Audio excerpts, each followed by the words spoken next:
Breaking news, umabot sa 89 ang nasawi at 200 naman ang sugatan sa kaguluhan na nangyayari mismo sa loob ng Syria. Ito ay sa pagitan ng Syrian forces at mga tribo ng Bedouin. Ang kanilang kalaban, mga kaibigan, ay Druze na nasa Golan Heights. Ngayon, kung ang kaguluhang ito, mga kaibigan, ay nasa loob ng Syria, bakit sumali ang Israel? Bakit nagpalipad ito ng kanilang fighter jets at nagsagawa pa ng pag-atake? Winasak nito ang maraming mga tangke na papasok sa Golan Heights.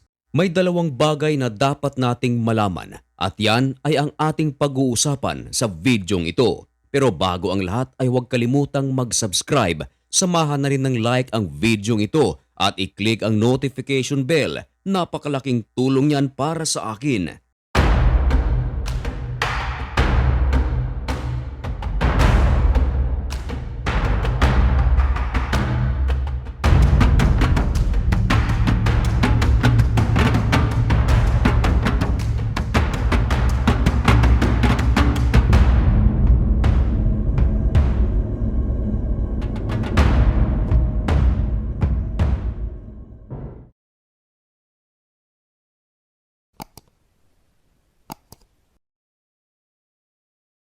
Maligayang pagbabalik, mga kaibigan. Kumusta kayong lahat? Ngayon ay July 15, 2025 at nagbabaga at napakabagong balita ang ating ihahatid sa inyo. Ito ay tungkol sa matinding kaguluhan na nangyayari sa loob ng Syria at ang Israel ay nagsagawa ng airstrike sa naturang lugar. Bakit naman kaya gumawa ng pag-atake ang Israel kung ang kaguluhan ay nangyayari lamang sa loob ng Syria? Huwag na nating patagalin pa. Narito ang mga detalye. Ang kaguluhan na nangyayari sa loob ng Syria, ito, mga kaibigan, ay sa pagitan ng Syrian government at kasama rito, mga kaibigan, ang tribo ng mga Bedouin. Tinatawag ito ng mga OFW na nasa Saudi Arabia na Bado. Ang kanilang kalaban, mga kaibigan, ay Druze. Ano nga ba ang Druze?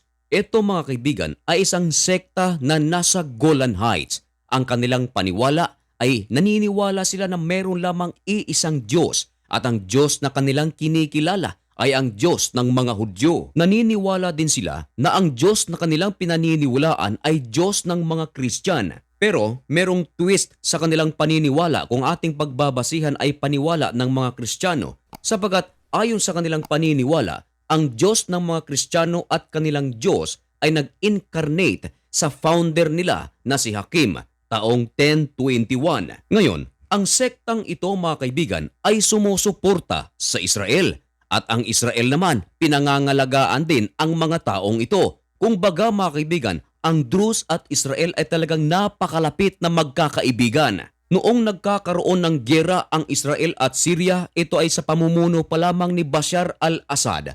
Isa, mga kaibigan, ang Druze sa matumutulong sa Israel at nananawagan pa nga ng tulong mula sa puwersa ng IDF. Huwag niyong kalilimutan ang paniniwala ng mga Druze na ang kanilang Diyos na kinikilala ay Diyos din ng mga Hudyo, sabagat malaki ang koneksyon nito, mga kaibigan, kung bakit sumali ang Israel sa kaguluhang ito. At ang pangalawa, mga kaibigan, ang Druze ay naninirahan sa Golan Heights. Now, ano naman ang meron sa Golan Heights? Ang Golan Heights, mga kaibigan, ay kontrolado ito ng Israel, sapagat ang lugar na ito ay nakuha ng Israel noong kasagsagan ng giyera 1967. Ito yung tinatawag, mga kaibigan, na Six-Day War. Napanalo ng Israel ang giyerang ito, kaya nakuha nila ang Golan Heights. Kaya hanggang ngayon, ito ay kontrolado ng Israel. Ngayon, ano naman ang kinalaman ng dalawang bagay na ito sa bakbakan na nangyayari mismo sa loob ng Syria sa pagitan ng Syrian forces at tribe of Bedouin versus Druze? Unahin natin, mga kaibigan, ang Golan Heights. Makikita ninyo sa mapang ito na ang naghihiwalay sa Israel at Syria ay Golan Heights. Ngayon, sa lugar na yan, nariyan ang Druze at maraming mga puwersa ng Israel ang nasa lugar na iyan. Ngayon, ang lugar, mga kaibigan, ng Golan Heights, ito ngayon ang aatakihin ng puwersa ng gobyerno ng Syria at ng tribo ng Bedouin.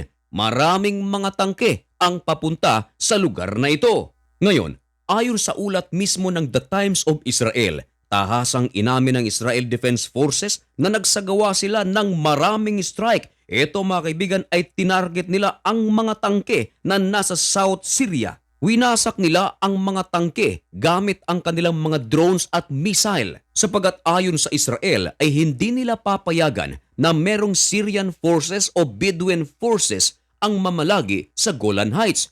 Bakit? Sapagkat kung ito ay mangyari mga kaibigan, napakalapit nito sa Israel. Can you imagine? Ang Druze o yung Golan Heights mga kaibigan, ito lamang ang lugar na naghihiwalay sa Syria at Israel. Now, kung merong puwersa ng Syria ang mamalagi sa Golan Heights at meron ding puwersa ng Bedouin na mamalagi sa Golan Heights, malaki ang possibility na atakihin nito ang Israel. Ito ang bagay mga kaibigan na ayaw mangyari ng Israel. Kaya hanggat maaari, sino mang puwersa ang papasok sa Golan Heights, makikialam ang Israel at kailangan nila itong pulbusin gaya ng nangyayari ngayon mga kaibigan.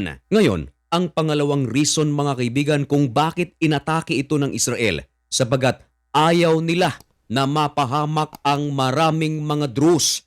Maliban mga kaibigan sa lugar na Golan Heights, pinoprotektahan ng Israel ang mga tao na nakatira sa lugar na ito. Ito nga yung mga Druze. Sapagat ayon sa Israel, ito lamang ang grupo ng mga tao na nasa Syria na masasabi natin na talagang sumusuporta sa Israel. At nananawagan pa nga ang mga grupong ito sa gobyerno ng Israel na kunin sila upang sa Israel na manirahan. Pero hindi ito pinagbigyan ng Israel sapagat naniniwala ang Israel na ang Druze malaki ang maitutulong nito na pangalagaan ang Golan Heights gaya nga ng nangyayari ngayon. Ngayon, sa pag-atake ng Israel sa southern part of Syria, nagsalita ang Defense Minister ng bansa na si Israel Katz. Ayon sa kanya, bago sila magsagawa ng isang napakalaking pag-atake, ay nag-warning muna ito sa capital city ng Syria na Damascus. Ibig sabihin mga kaibigan, alam ito ng gobyerno ng Syria bago pa man umatake ang IDF.